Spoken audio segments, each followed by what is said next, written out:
नमस्कार भक्तों, आप सभी का हमारे YouTube चैनल पर हार्दिक स्वागत है। अगर आप सनातन धर्म के रहस्यों, अद्भुत उपायों और जीवन बदल देने वाली आध्यात्मिक जानकारियों में विश्वास रखते हैं तो वीडियो को अभी लाइक करें और हमारे चैनल को सब्सक्राइब करके घंटी ज़रूर दबाएं ताकि ऐसी ही दिव्य और गुप्त जानकारी आप तक सबसे पहले पहुंचती रहे। भक्तों, क्या आपने कभी सोचा है कि कुछ लोग अचानक रंग से राजा कैसे बन जाते हैं? उनके जीवन में ऐसा कौन सा मोड़ आता है कि किस्मत एकदम से पलट जाती है? क्या उनके पास कोई ऐसा गुप्त ज्ञान होता है जो आम लोगों से छिपा रहता है? आज हम आपको फाल्गुन मास की शुक्ल पक्ष की पवित्र आमलकी एकादशी से जुड़ा एक ऐसा रहस्य बताने जा रहे हैं जो आपके जीवन की दिशा और दशा दोनों बदल सकता है। सनातन धर्म में एकादशी का व्रत अत्यंत पवित्र माना गया है। ये दिन विशेष रूप से भगवान विष्णु को समर्पित होता है। पुराणों के अनुसार जब सृष्टि की रचना के लिए भगवान विष्णु के नाभि कमल से ब्रह्मा जी की उत्पत्ति हुई, तब ब्रह्मा जी के नेत्रों से गिरे प्रेमाश्रु से आंवले के वृक्ष की उत्पत्ति हुई। इसी कारण आमलकी एकादशी के दिन आंवले के वृक्ष की पूजा का विशेष महत्व बताया गया है। इस दिन आंवले के पेड़ की पूजा करने से स्वयं भगवान विष्णु और माता लक्ष्मी का आशीर्वाद प्राप्त होता है। लेकिन भक्तों, असली रहस्य यहाँ से शुरू होता है। कथा के अनुसार जब आंवले का वृक्ष प्रकट हुआ तो नकारात्मक शक्तियों ने उसे नष्ट करने का प्रयास किया। तब भगवान शिव के रौद्र रूप काल भैरव ने अपने वाहन स्वान अर्थात कुत्ते को उस वृक्ष की रक्षा के लिए नियुक्त किया। यही कारण है कि आमलकी एकादशी और कुत्ते के बीच एक गहरा आध्यात्मिक संबंध माना जाता है। शास्त्रों में कुत्ता केवल एक जानवर नहीं माना गया, वो काल भैरव का वाहन है और यम मार्ग का रक्षक भी है।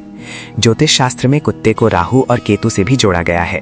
कहा जाता है कि यदि इस दिन श्रद्धा भाव से कुत्ते को विशेष भोजन कराया जाए तो पितृदोष, काल सर्प दोष और राहु केतु के दुष्प्रभाव शांत होते हैं। अब जानिए वो विशेष उपाय। आप ये उपाय 27 फरवरी की आमलकी एकादशी के दिन करें। समय आप सुबह कर सकते हैं, लेकिन सूर्यास्त के बाद का समय अधिक प्रभावशाली माना गया है।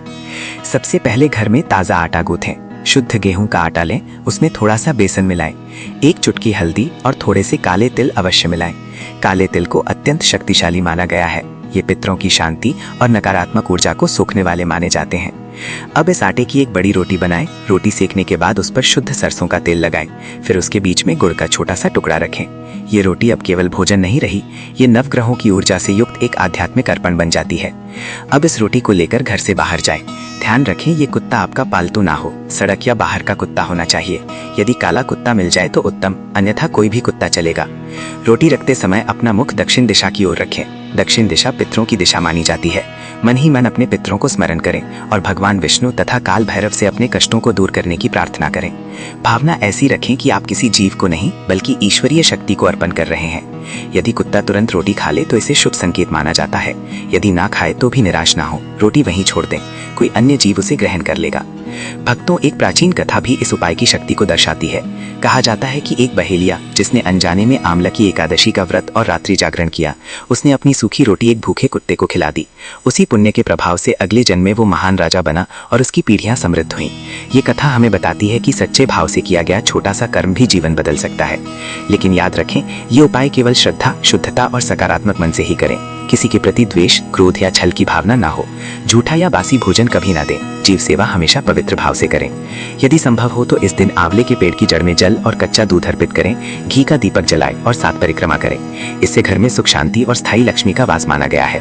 भक्तों, ध्यान रखिए, जीवन में धन, सुख और समृद्धि केवल उपाय से नहीं बल्कि अच्छे कर्म, परिश्रम और सदाचार से आती है। ये धार्मिक परंपराएं हमें दया, सेला और श्रद्धा का मार्ग सिखाती हैं। जब हम किसी भूखे जीव को प्रेम से भोजन कराते हैं तो सबसे बड़ा पुण्य वही होता है। अब आप हमें कमेंट में जरूर बताएं, क्या आप इस आमलकी एकादशी पर ये उपाय करने जा रहे हैं और क्या आपने पहले कभी कुत्ते को भोजन कराकर कोई सकारात्मक अनुभव पाया है?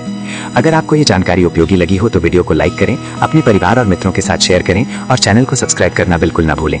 और जाते जाते एक बात याद रखिए, किस्मत बदलने का मौका हर किसी को मिलता है, लेकिन जो श्रद्धा और सही समय को पहचान लेता है वही इतिहास लिखता है। जय श्री हरि।